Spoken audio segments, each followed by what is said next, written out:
শিশিরে ভেজা ধানক্ষেত, কৃষকের মুখে হাসি, নতুন ধানের মমা গন্ধে, প্রকৃতির পালাবদলে ক্যালেন্ডারে বাংলা সনের অষ্টম মাস অগ্রহায়ণ এলো নবান্নের আগমন বার্তা নিয়ে। তখন বাঙালির মন ভরে ওঠে এক নতুন আনন্দে। নতুন ধান ঘরে ওঠানোর কাজে ব্যস্ত থাকে কৃষাণীরা। আর ধান ঘরে উঠলে পিঠে পায়েস খাওয়ার ধুম পড়ে যায় গ্রাম বাংলায়। এই মাসটি কেবল একটি ঋতুর পরিবর্তন নয়, আমাদের কৃষিনির্ভর সভ্যতার আদি উৎসবের শুরু। কার্তিক আর অগ্রহায়ণ মাস মিলে হেমন্ত ঋতু। হেমন্তের প্রথম মাস পার হওয়ার পর সাধারণত ধান কাটা শুরু করেন কৃষক। অগ্রহায়ণের প্রথম দিনটিকে বাংলার আদি নববর্ষ পয়লা অগ্রহায়ণ হিসাবেও উদযাপন করা হয়। আর তারই ধারাবাহিকতায় এবার আমরা মেতে উঠছি নবান্ন উৎসব 1432-এর আবহে।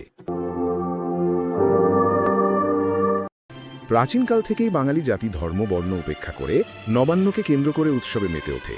একে অন্যের মধ্যে তৈরি হয় এক সামাজিক সম্পর্ক। নবান্ন বাংলাদেশ ও ভারতের পশ্চিমবঙ্গের ঐতিহ্যবাহী ধানের বা পিঠার উৎসব। বাংলার কৃষিজীবী সমাজে শস্য উৎপাদনের বিভিন্ন পর্যায়ে যে সকল আচার অনুষ্ঠান ও উৎসব পালিত হয়, নবান্ন তার মধ্যে অন্যতম। সম্পূর্ণ ভিডিওটি দেখতে চ্যানেলটি সাবস্ক্রাইব করুন, পাশে থাকুন।